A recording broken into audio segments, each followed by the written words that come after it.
yeah. I said I'm in love with my hood, just know my love ain't lust. Hater said he had my chick, just know my broads ain't touch. Don't be snitching on my clique and get my dog caged up. Look for smoke and get you all blazed up like a chimney. Aggressive with the ace when I hit your face with the mini-me. Have to switch the place when I use the K on the... What's good? Oh shit, I said too loud. Cut out. It's alright, I'm keeping editor, keep it in. Shout out to editor. He doing his thing. Yo, what's going on with y'all guys? What episode is this? 25? I think it's 25. Yeah, it's definitely 25. 25 or 24, one of those two. It's 25 for sure, 1,000%. I'm not even, don't even check. I know it's 25. Editor, confirm. Episode 25, K and A podcast. I'm your host Kenny. I'm here with Adrian. So I say the government because it's fucking formal. Whatever you want to do, bro. Checo. We got a special episode. We got the coolest guy I know making his second appearance. Yo, I was dreaming of this day. Like I've been thinking about it for the past 6 months. I've been thinking about it for the past year. I didn't even know this guy last year. Like that's how cool he is. Like he just transcends time. The GOAT himself, Kelvin. Welcome back. Thanks a lot, bro. Thank you for having me again. And, pleasure to be here again, bro. Pleasure having you. Thank you. Appreciate it. First and foremost, how does it feel being the coolest nigga I know? I mean, I guess it feels good, bro. This guy's so humble. Appreciate you guys. Yeah, I'm weak. The humblest dude I know too. Alright. So the last time you was on here, you had the highest amount of views that we had on the channel. You had the highest TikTok views. You had the highest Instagram reels and views. How did that feel to have all the support and all the family like showing love and all that stuff? It feels good, bro. Like I said in the first interview, the support has been everything in every aspect. So it always feels great, bro. Very appreciated. We left off the last time for... You actually want to give like a little recap actually of everything going on before we proceed into the second half of your story? Yeah, that's cool. So we spoke about my whole process with I was diagnosed with cancer back in 2020. I had a whole bunch of chemo to go right after that, and nothing, just about my whole recovery, how life has been after that, how life was before, the ups and downs, stuff like that. But here we are, and thank God. How's everything been the last couple months since the last time you came on here? How's the recovery been? Good. Can't complain. Same old. That's good. Happy, like always, and healthy. That's good. Yeah. Same old, but good. Thank God. Yeah. Is there anything that like kind of been taken away from you that you kind of miss, that you can't really do anymore because of the whole process of...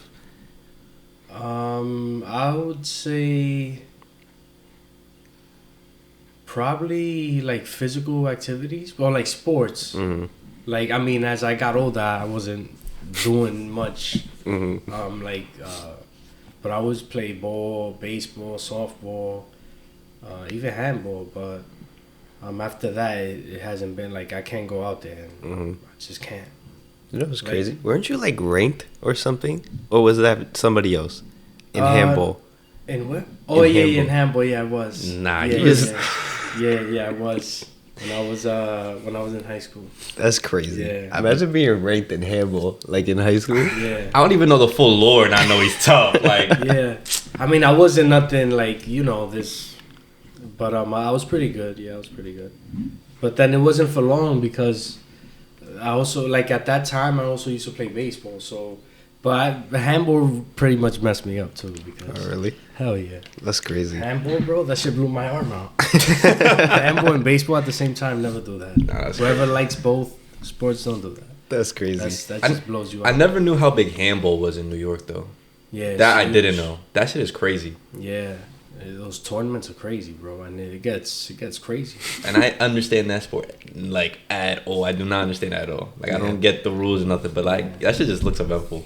Yeah, it looks fun. I've never played it. It's so intense too. When you play competitive like that, it's crazy. So we left off at your reaction to being cancer free, and if you made peace with it over at that time after being cancer free. Has your answer changed at all since then? According to what again? Like if you made peace with the whole thing that's happened from your diagnosis to the process during to all the surgeries to everything after. Yeah, definitely. You know, I just look at it as a process lived, and nothing you changes. There's changes you have to make. You know, things you can't really, you know, let's say things I used to do, just going out, you know, not even sleeping what I had to. Like, it's just changes, you know. But yeah, definitely. Mm-hmm. Definitely, you adapt to the new things you gotta do, you know. Mm-hmm.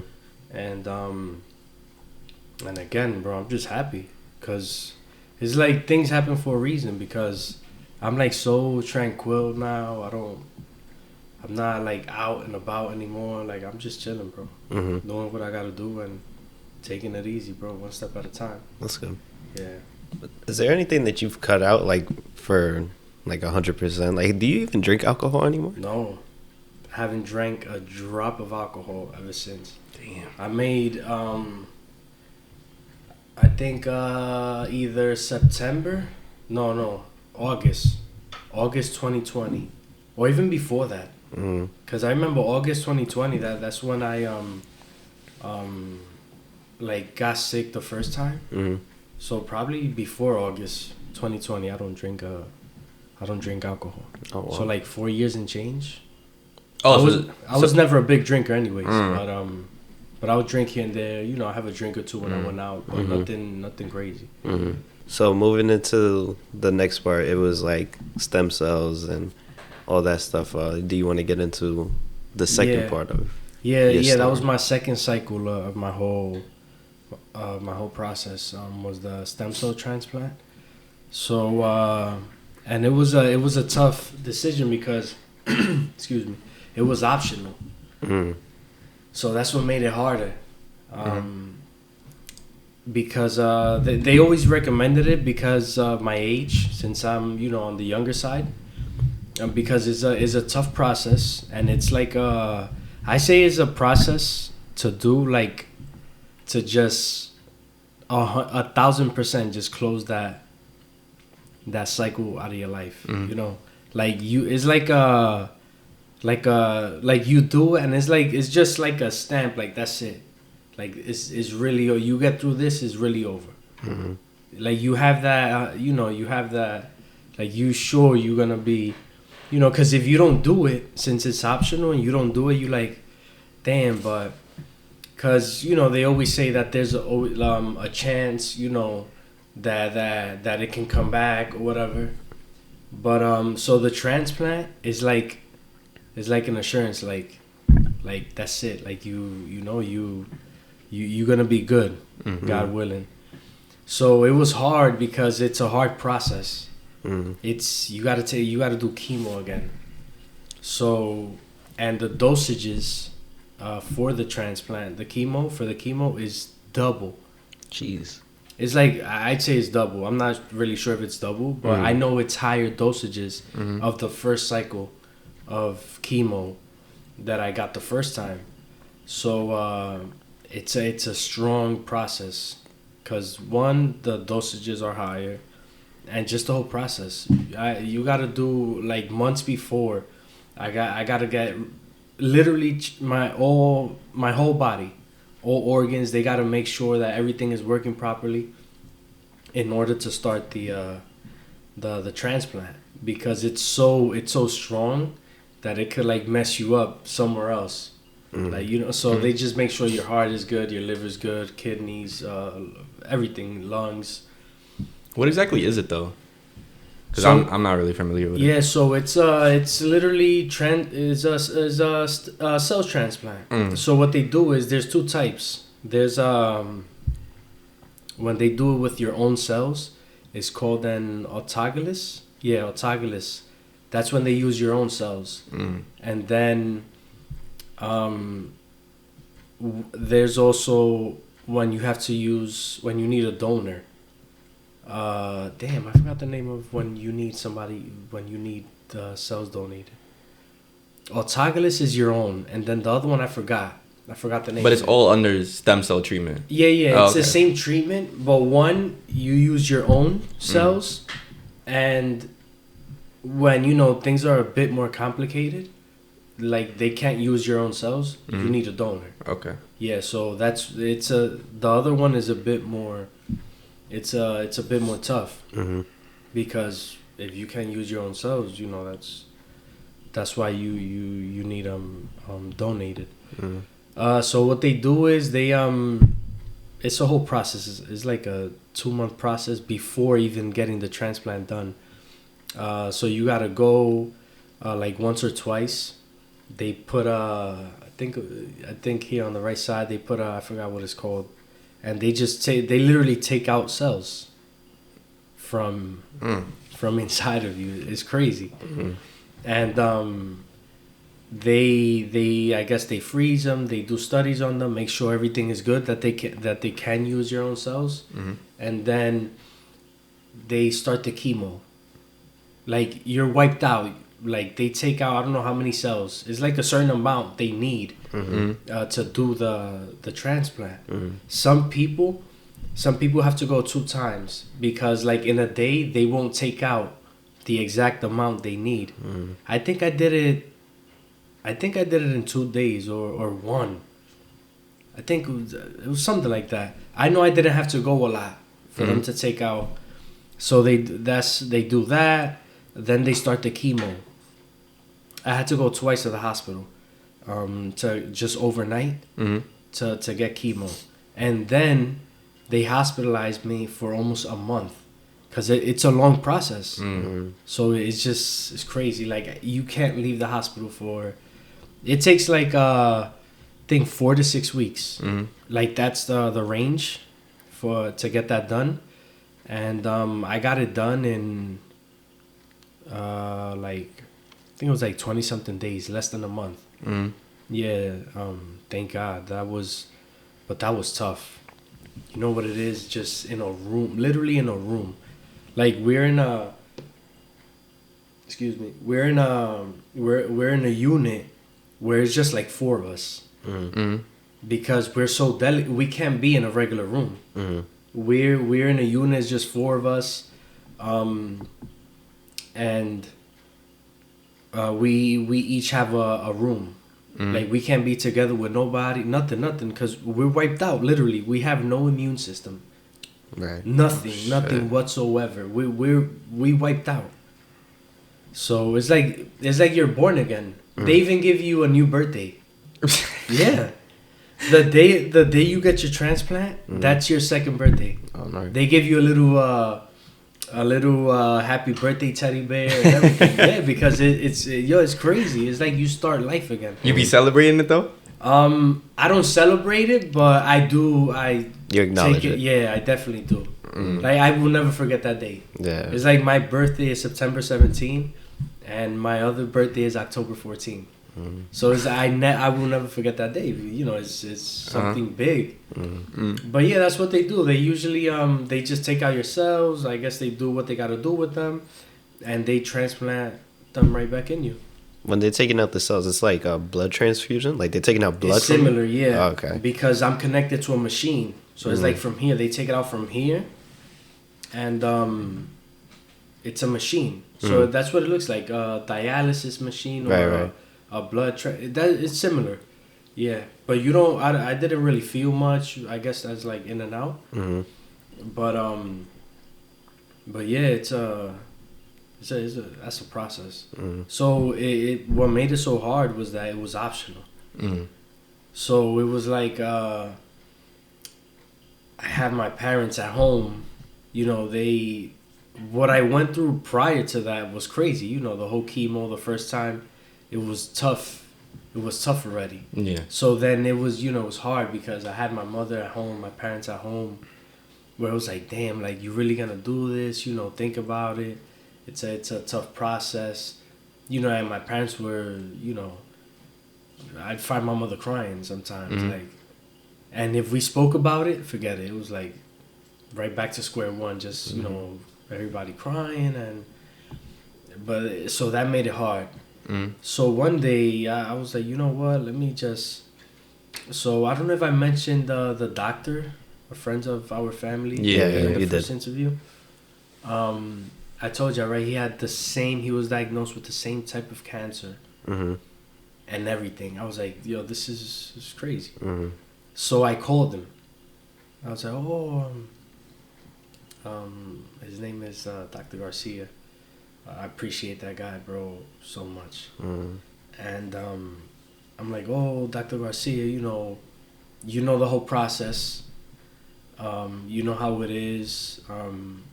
I need you to give me some advice on this other process.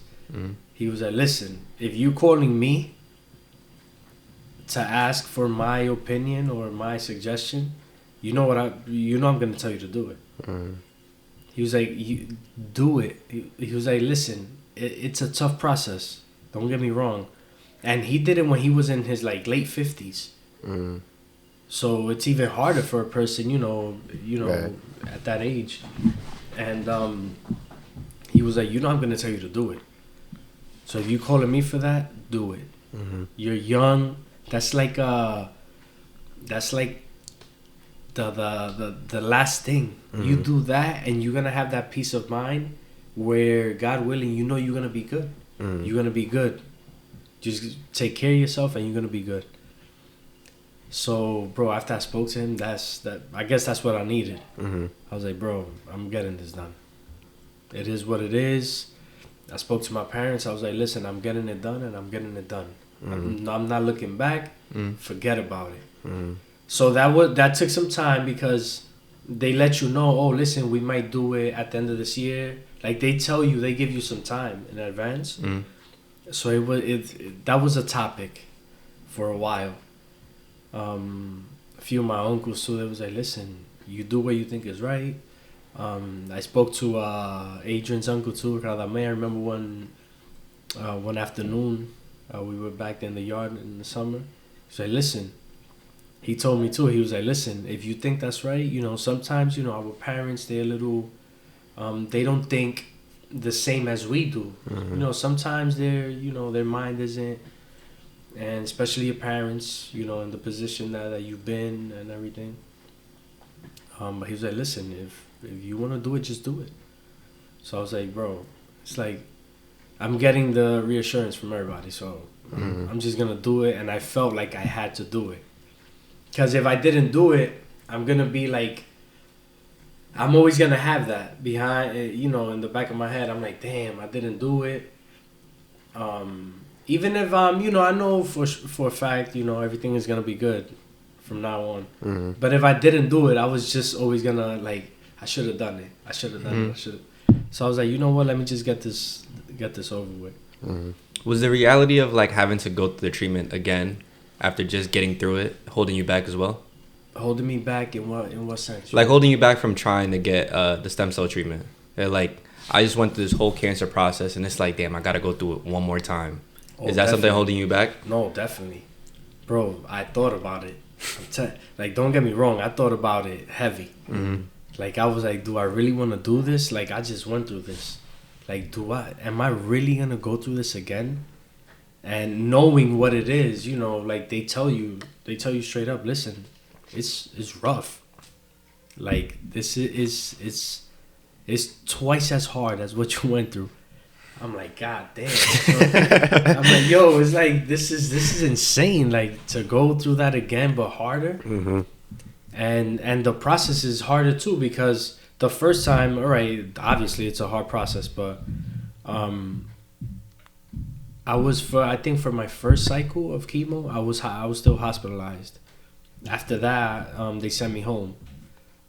So it's like I go into the clinic, get the chemo, I come right back home. It's rough because all those first few days are rough, but I'm home. I'm in and out. Like, I'll go get it done, but I'm right back home. I come back home. But here is, bro, 4 to 6 weeks.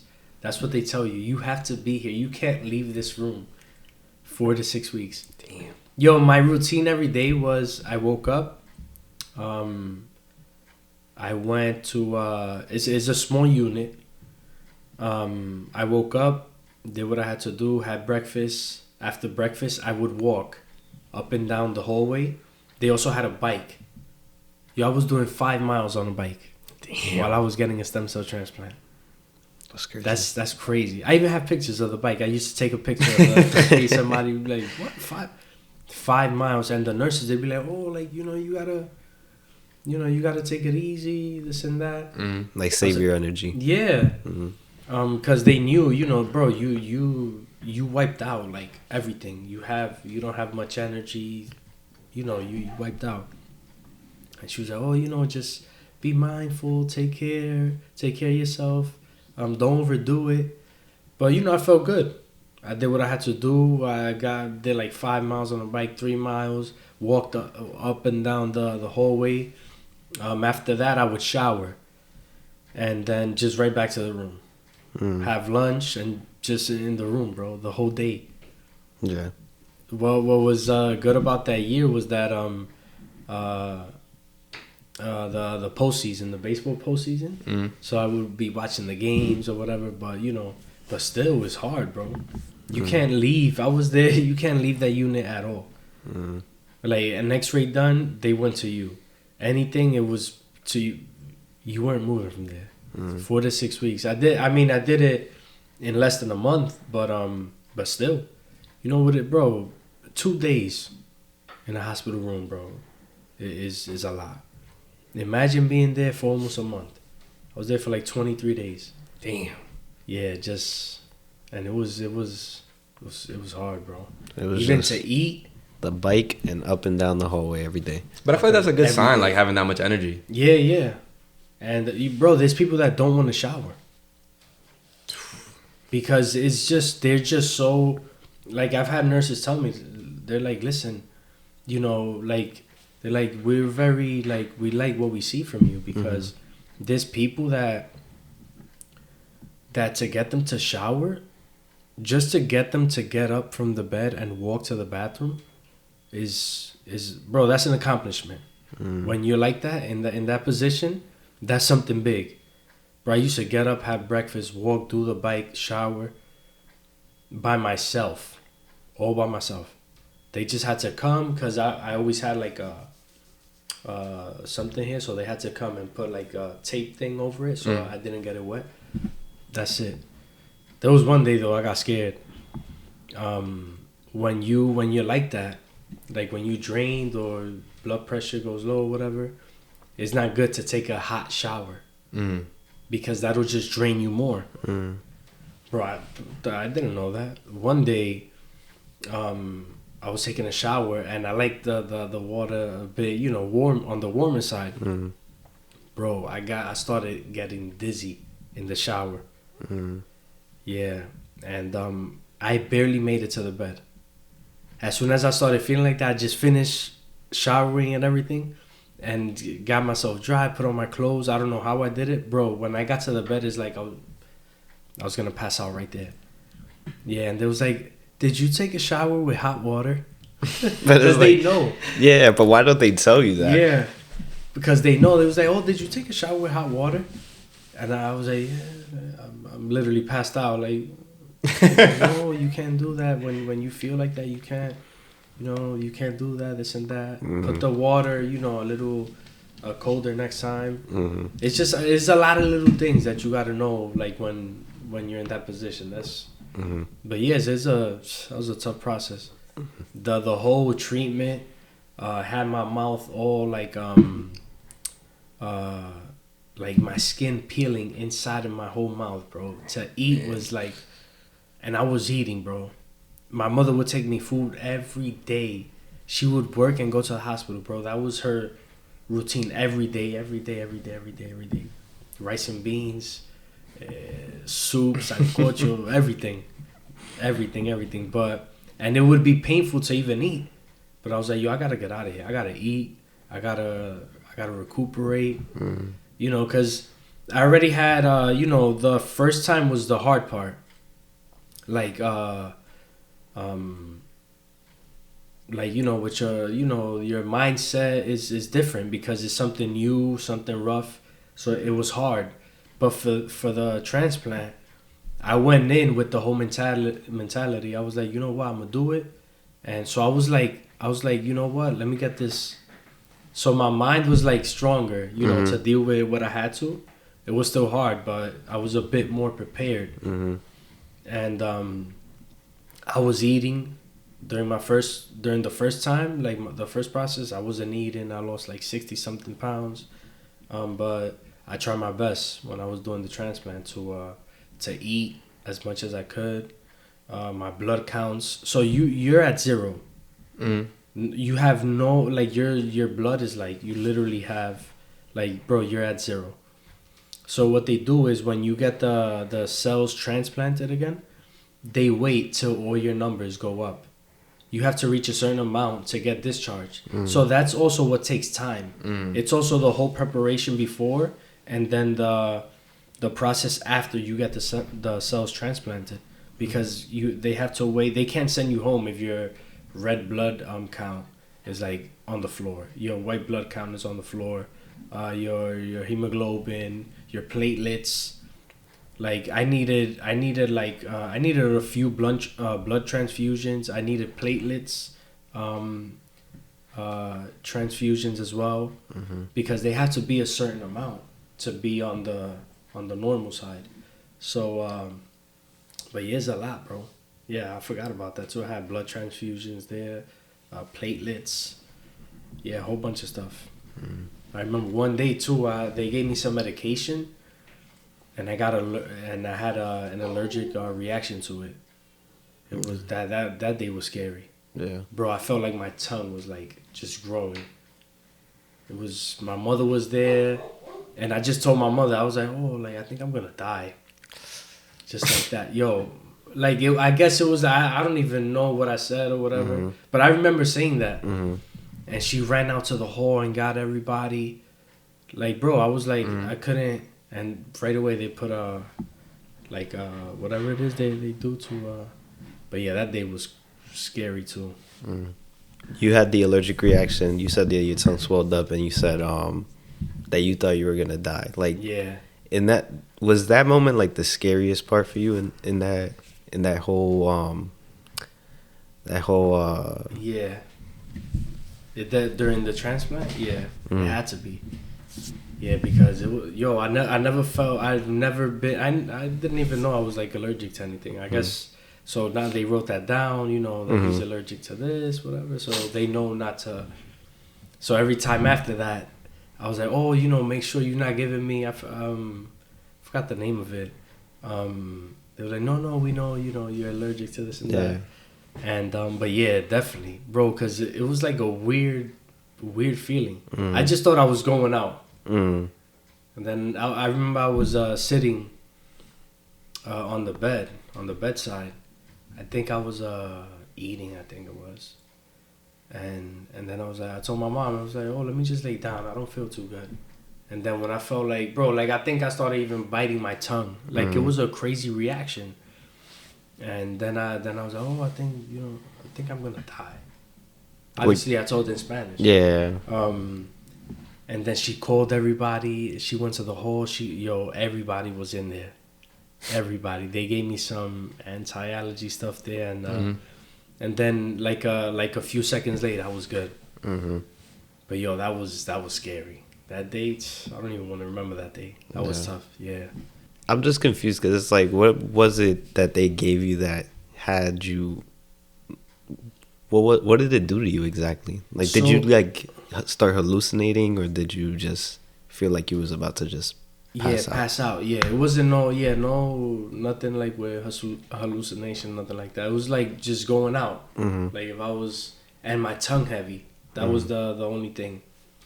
And what I told my mom, but after that, it was just that. Yeah, but it was. I think it was like I'm not sure if it was like a anti-nausea medication, if I'm not mistaken. I think that's what it was. But yeah, damn, that day, that shit was crazy. Wait, so you were still able to have like visitors though, like in that No. Just one standard visitor, and that was my mom. Nobody. Like permanent. Like that's the only person that could ever I had visit to choose one person, and that's it. Because it was during COVID. So even when I was hospitalized, like the first times, it was just one visitor. You had to choose a standard visitor, and that's all you had. So that made it, bro. That made it even Worse. Worse. I was gonna ask because I feel like throughout your cancer treatment, the biggest pillar was just having so many people around you. So I could imagine the differences now with this new treatment. Yeah, it was but again, like since the beginning, like I couldn't have visitors. So I already, was mentally prepared, like, okay, I'm not having visitors again. So it was a lot of FaceTime calling, stuff like that. But it's not the same when somebody gets there. Yeah. So every afternoon when my mom got there, like it was like, oh, okay, like it was a relief. Like, all right, she's here, she got here. But yeah, it was to not see nobody, bro. Like, cause if you get a few family members come throughout the day, little jokes here and there, you're talking to somebody, this and that, it's you feel good, especially when you're going through something like that. Yeah. But yeah, it was tough to not have visitors. It's crazy. FaceTime calls they obviously they help. But it's not the same. Sometimes you want to see. Yeah, it's a different type of somebody connection. Physically there, exactly. Yeah. Yeah. So what was the process like after was that the end of the stem cell treatment? Were you like cleared after everything? Yeah, so that was the end of it. I had to go, I think, so it went changing. I remember I had to go like every 2 days to the clinic. They would see how my counts were, all my blood counts, cell counts, platelets, just to make sure that everything was going good. Then I would go every week for a certain amount of time. Then they put every 2 weeks, every 3 weeks, like that, and bro, I was on medication like crazy, bro. I forgot how many pills I went home with after the transplant. It was crazy. Like, that was my breakfast. Yo, the amount of pills I used to take, bro, like, I was like, yo, I don't even need breakfast anymore. Yeah, it was crazy, bro. Yeah, it was a lot of medication. Again, I got home. I was in my room. I didn't leave my room, bro. I was with a mask on in my room, alone. It was crazy. It was like just to protect your body from. Yeah, from like I wouldn't like I remember for some time I didn't even go down. I didn't even go downstairs. Everything was taken to me. If breakfast, so I had a little table outside of my room. Breakfast, so what my parents would do and my little brother, they'll bring me the food to the door. So they'll have to leave, like they'll have to go back downstairs. Then I'll open, take the food, close. Like it was a whole process. Yeah, because I couldn't really, I couldn't really have that much contact with, because I was still so, sensitive to anything. So, but yeah, it was. They had to place the food there. I'll take the food, eat. I'll when I was done, I'll put the plate back on the little table. Close the door. They'll come up, take the plate. Yeah, bro. It was. This was during like the peak of COVID, though. Well, no. The transplant was in 2021. So it was like a year and change. Because I remember peak of COVID was like what, March, April, May, June, like the whole summer. Yeah. So this is it's still COVID time. Yeah. And it's scary COVID to have such a weak immune system during that time. Exactly. So it's like, yo, I'm going through my whole process, and then we go in globally. Goddamn. Fucking. Oh, sorry. Thing. COVID. Yeah. While I'm going through this process, bro. It's like, are you serious? Nah, I was like, now. Like, That's scary. Like, you know, all right, whatever. It happened Yeah. during this time. Like, let's get it over with. Let's Mm. get through this. And thank God, you know, I'm here. Thank God we did. But it was like, damn, like, talk about wrong timing. That's a scary time. Yeah. Scary time. Is there any other precautions your family took, like just to not expose you to anything you didn't want to be? Nah, I mean, not really. Like, we knew what I couldn't and could do. Like, I started going downstairs, you know, watching TV downstairs. Yeah, but I started going out for walks after some time as well. I wasn't going out, then I started going out for some walks. A lot of family members, they would go over, like, they would go outside. They'll bring me, you know, if they wanted to bring something or whatever, or just like I had family members and friends and everybody, like, I'll see them through the window. Like, if you really wanted to go, like, you know, or let's say an uncle, aunt, a friend, whatever, a cousin, like, I wouldn't even see them. Like, sometimes they'll have, like, let's say coffee downstairs with my mom, you know, just to go see how everything is going, how we doing. I would stay in the room. I wouldn't go downstairs, you know, to see them or nothing like that. Like, that's the only way, like, they were able to go inside the house. Yeah. If I was upstairs. If he was upstairs. Yeah, because if they were downstairs inside of the house, I wouldn't go. So, but yeah, I started going out for walks. I was walking every day with my little brother, with my father. We go for like 2-mile walks, 1.5 walks when I was like that. Yeah, it was, but that was after some time. Cause I couldn't even walk like that. Like, it was at a really slow pace, like, and I would have to stop because every like few steps or every like quarter mile, like, I had to like catch your breath. catch my breath, cause I get tired. I couldn't, but I would push myself little by little. But then I didn't want to overdo it as well. Like, there were days I was like, nah, let's do one little lap or whatever. Let's just go back home because, you know, I would get tired because I also had the whole lung surgery. Yeah. So that also had a lot to do with it. But yeah, it was the changes that had to be made, you know. Like, I wasn't going out. That was pretty much it. You know, and then little by little, once my platelets will go up, my cell count will go up, red blood count, like, you know, my immune system was getting stronger and stronger little by little. Like, you know, I'll go out to eat, you know, stuff like that. But nothing like before. I was not like I was gonna go to no event where There's 50 people, here. like your family parties. Yeah, like, yo, like, I wouldn't even go to a gathering where it was like 10 of us or 5 of us, or you know, stuff like that. Yeah. Like, I was always cautious about that, especially in the beginning. What was the moment like when you finally finished the stem cell treatment? You finally beat cancer. Everything was done, and you were finally able to start getting back to your regular routine, your everyday life, and all that stuff. That felt good. It felt, you know, I was, you know, everything's back to normal. Thank God. It's like, I haven't worked ever since. I still can't, you know. But it feels good. Bro, just to get out your house, like, with like, obviously, I still take care of myself, no matter what. It's just something you have in mind after you go through something like that.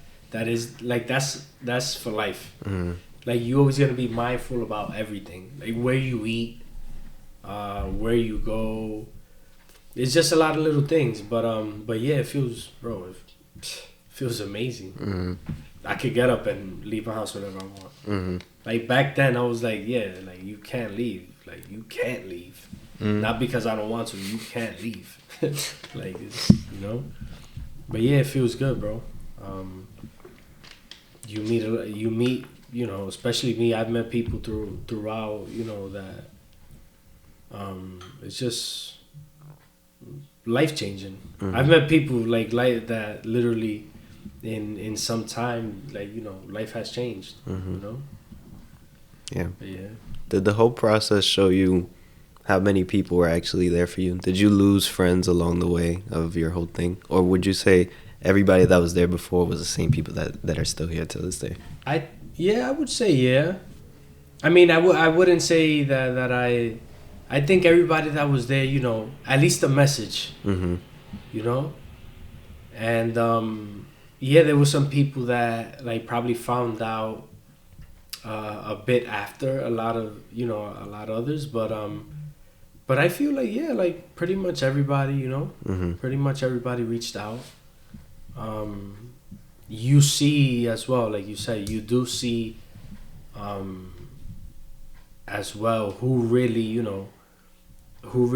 is there for you. Like I don't really like judge people. Like if somebody was there for me more than somebody else, like, you know, people got things to do, people have lives, you know.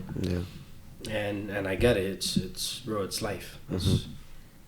But you do see that there are people who go the extra little mile, you know.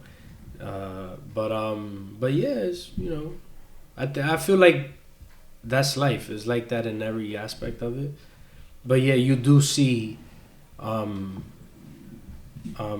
people who do a bit more, you know. And yeah, people like, for example, your mom, bro. Your mom took me to appointments. Like, you get what I'm saying? Your mom took me to see a pulmonologist. I remember, like, she literally took me like if I was a kid of hers to a doctor's appointment. Like, you know what I'm saying? Like, it's just an example of like what I'm saying, that there are people who, you know, do more, you know. Yeah. But again, I don't, you know, who does less or more, like I don't really, but trust me, who does more, like you always appreciate them. Like those are things, bro, like how do you pay somebody for that? Like that's crazy, you know. Yeah, but definitely, yeah, and I feel like it's like that, and I feel that there's life, bro. There's always somebody that's gonna do a little more. Did you ever have a follow-up conversation with the Dr. Garcia was? Yeah. We like we text each other here and there, because he doesn't live here. Oh, yeah. He lives in he's from Chicago. Yeah, he's a doctor out there.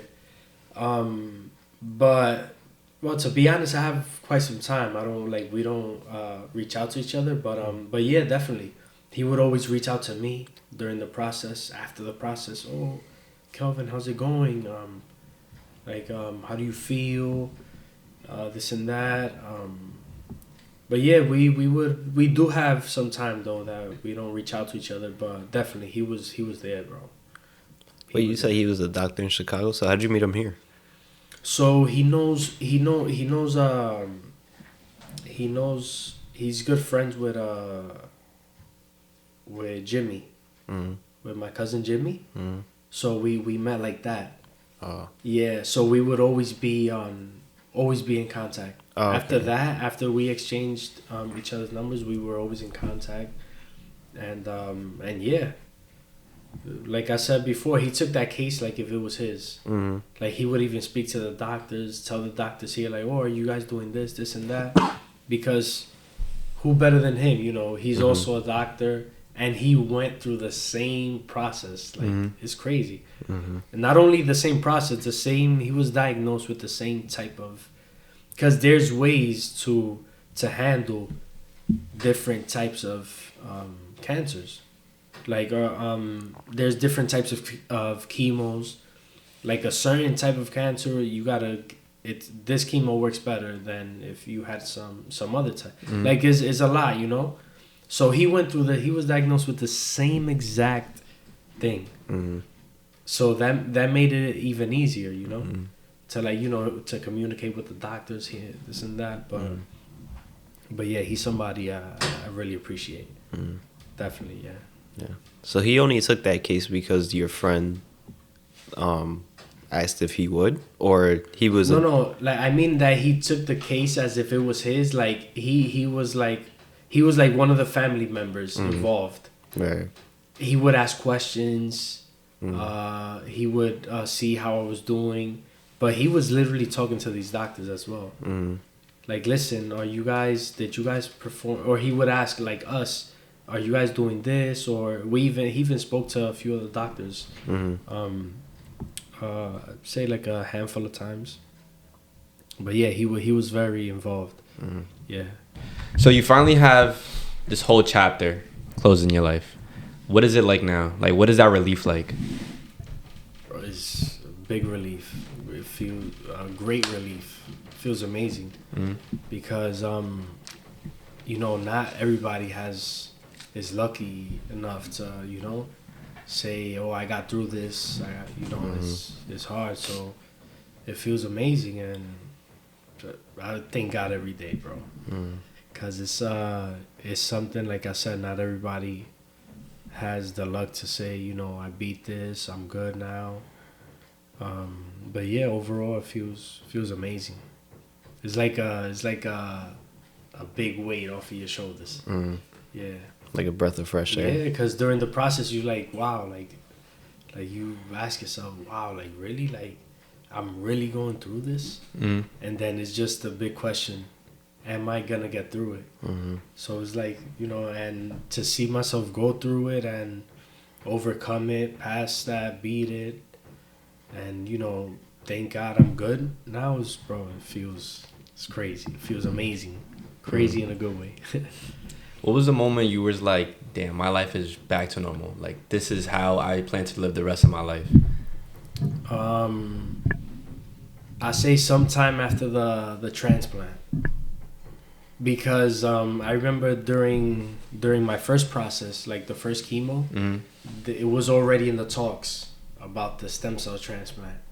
So I was like, okay, I got through this first, body's clear, everything is good, but then you have that in the back of your head, like, damn, but I might, because again it was optional. I might go like again, like just start a whole other process, again. So it was definitely after some time with the when I was recuperating already from the stem cell transplant. That's when I was like, all right, like we good. Yeah, because that was the final step, After that is just until today, just follow up appointments. I gotta see my doctor every certain amount of time. I gotta get blood tests, my blood drawn every time I see the doctor and stuff like that. But that's all routine. That's all routine stuff. That's just make sure.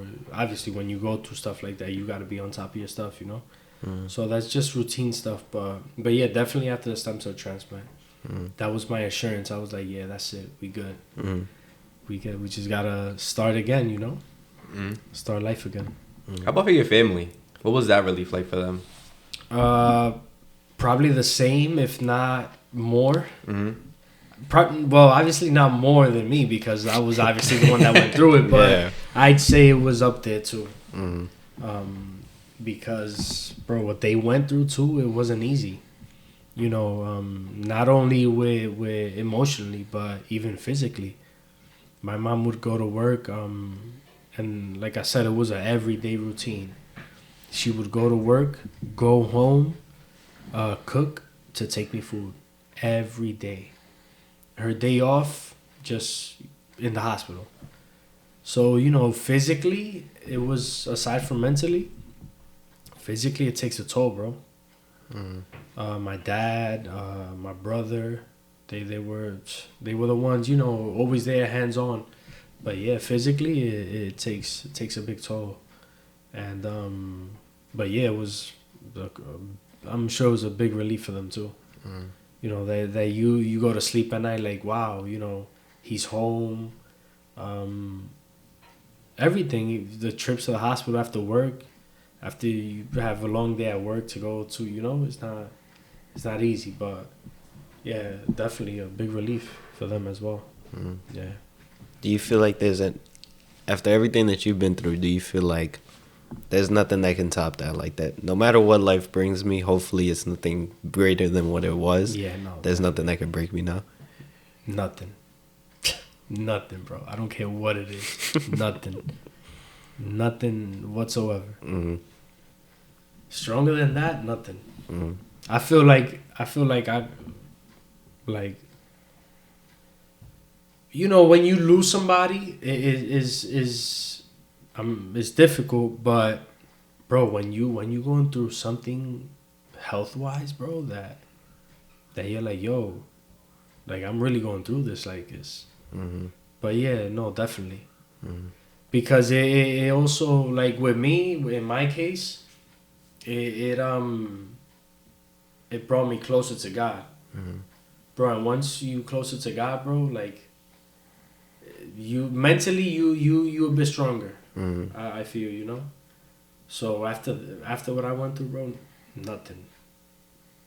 Ain't nothing bringing me down. Mm-hmm. Obviously, you know, we're human beings. There's stuff, you know, might bring you down here and there. Is normal. It's life. Mm-hmm. Something didn't go well. Like damn. Like you know. Yeah. It might, but it's life, bro. Mm-hmm. You move on. That's it. That's how I look at it. Mm-hmm. If one door closes, bro, it's a lot more to open. Just keep on. Put your head up. Any last things you want to say, bro? I feel like your story, even after the first part and then the second part, I remember the first part, I got so many messages, so many people was like, yo, I'm not gonna lie, like your cousin's story was inspiring. Yeah. Anything that you want to say for that? Again, I mean, because I don't know if, you know, what works for me might work for others, mm-hmm. but like I said, I'm much closer to God. That helps a lot. And always just heads up, bro. Mm-hmm. Keep your heads up, and that's about it, yeah. Mm-hmm. And subscribe too, yo, damn. Yo, there's sometimes y'all be having how many views? Let's say, I don't know, 400, 500, 600 views, bro. That could be subscribers, you know? Yeah. Like, damn. Before we started recording, Kelvin held me up on my collar and pinned me against the wall and was like, yo, why they not subscribing to the channel?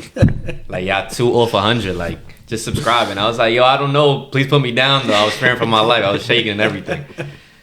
Subscribe, man. Subscribe. It's not that hard to press a button. Show some love. Yeah, exactly, bro. Press the like button. Leave a comment. Maybe not a comment if you're being mean. But, you know what I'm saying? Yes, sir. Kelvin, yeah, I appreciate you coming on. Thank you for finishing the part 2. Thank you for having me always. I always feel welcome. Mm-hmm. And yeah, thanks a lot, man. Thank you guys. I hope that God takes care of you in your second part of your journey, and everything that you've gone through. It's just made you a better person and made you stronger. So I really admire your story, and I learned a lot from you, bro. So I want to say thank you. Thank you guys, bro. Amen to that. Yes, sir. Amen. All right, Kenny, close it off for us. All right. It's been the K&A. All right. Peace. Is that tough or no? You see? I got him. They thought I was gonna... Nah, I just double pump. See you later!